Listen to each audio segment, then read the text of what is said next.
Cake কাটার আগে আইদা একটা knife দিয়ে কেক অর্ধেক কেটে ফেলছে। Happy birthday to you. আইদা যখন কোনো কেক দেখে সে ভাবে তার বার্থডে, সে কেক দেখলেই ভাবে যে তার বার্থডে। আমার কেক সে নিজেই কেটে ফেলবে এমন অবস্থা। আচ্ছা ওয়েট, আমি আসতেছি। এইখানে কেক কাটার আগে আইদা একটা নাইফ দিয়ে কেক অর্ধেক কেটে ফেলছে। তো এটা ছিল আমার প্রথম বার্থডে, আমি 3টা কেক কাটছি।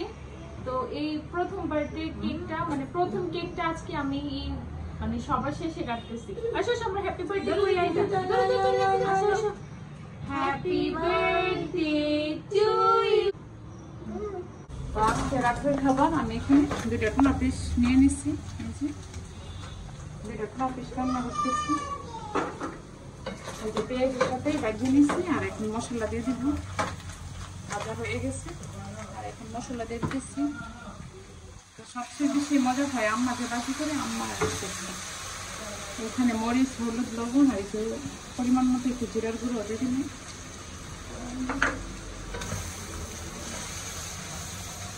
তো আমার এখানে টুনা পিস ভাজিটা হয়ে গেছে আর এখন কাঁচামরিচ দিয়ে দেবো। মশলা কালারটাও কিন্তু অনেক সুন্দর। মশলা ভাজি করছে লাল লাল করে। এই যে কাঁচামরিচ দিয়ে দিচ্ছি।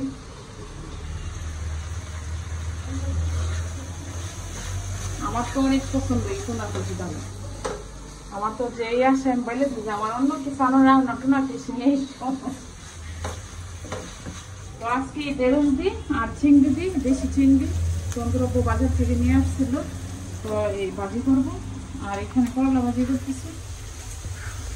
করলা ভাজি প্রায় হয়ে গেছে আর এইভাবে ভাজিটা আম্মা করতো। তো আম্মার থেকে আমি শিখলাম। তো আম্মার যেগুলো রান্নার রেসিপি এগুলো অনেক সুন্দর। রেখে দিই, বাজার হয়ে গেছে আর এখন 1.5-1.5 করে বাজবো। 1.5-1.5 করে আমি বাজি করে রেখেছি আর এখানে চিংড়ি ভাজা হয়ে গেছে। সবগুলো চিংড়ি যদি একরকম হইতো।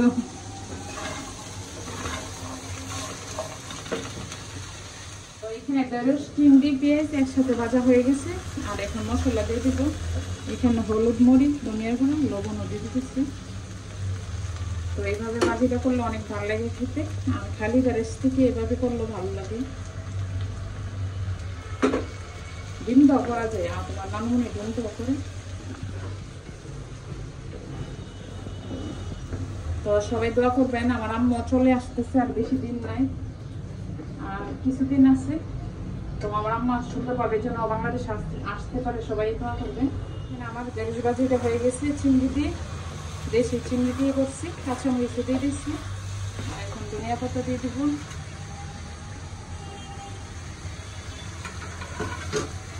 আর খাইতে অনেক স্বাদ এইভাবে দেশি চিংড়ি দিয়ে।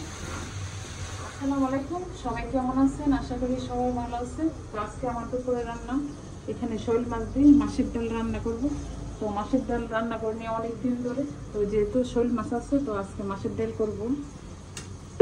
তো এখানে পেঁয়াজ ভাজা হয়ে গেছে আর একটু পানিও দিয়ে দিচ্ছি আর এখানে তেজপাতা, এলাচ, তেজপাতা শুধু দিয়ে দিচ্ছি আর জিরা, সব মশলা দিয়ে দিচ্ছি। মাছের ডালের মধ্যে আবার সব মশলা দিতে হয়।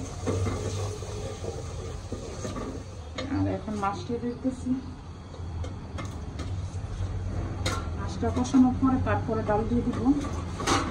আর অনেকদিন পর মাছের ডাল রান্না করতেছি। তো আগে আমার আম্মা বেশিরভাগ রান্না করতো মাছের ডাল। আমার এখানে মাছের ডালটা হয়ে গেছে আর মাশাআল্লাহ অনেক সুন্দর একটা কালার আসলো আর স্মেলও অনেক ভালো লাগতেছে মাছের ডাল। তো শোল মাছ দিই। তো মাছের ডালটা হয়ে গেছে আর এখন কাঁচামরিচ, ধনিয়া পাতা দিয়ে দিব।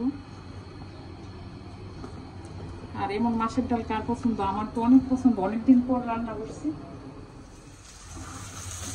তো আমি দেশি রসুন দিয়ে উদ্দাবাজি করবো। তো উদ্দাবাজির মধ্যে রসুনটা যদি বেশি পড়ে তাহলে খাইতেও ভালো লাগে আর টেস্টটাও অনেক ভালো। যে এখন দিতেছি আমি আলাদা আলাদা করে বাজি করি, দেশি আলু দিয়ে করবো। যে এখানে দেশি আলু নিচ্ছি।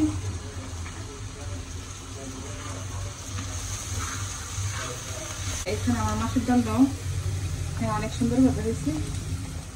দেশি আলু দিয়ে আর দেশি রসুন দিয়ে কলা ভাজিটা হয়ে গেছে আর এখন কাঁচামরিচ দিয়ে দিচ্ছি। এখন তারপরে একটু ধনিয়া পাতা দিতেছি। তো সাথে আইডামনি আছে, ঘুম থেকে উঠছে।